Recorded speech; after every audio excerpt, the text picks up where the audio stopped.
boy walked into the wood, where everything was made of food. Candy trees stood soft and bright, glowing gently in rainbow light. A chocolate river flowed nearby, slow and shiny like the sky. He stepped ahead with curious eyes, in a world of sweet surprise.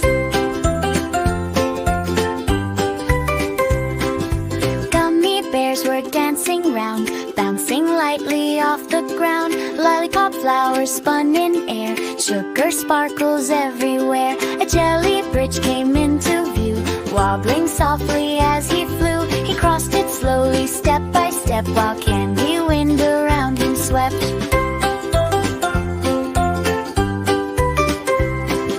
A giant castle rose so high, made of sweets stacked to the sky. A candy dragon flew around, spreading sprinkles on the ground. The boy just smiled and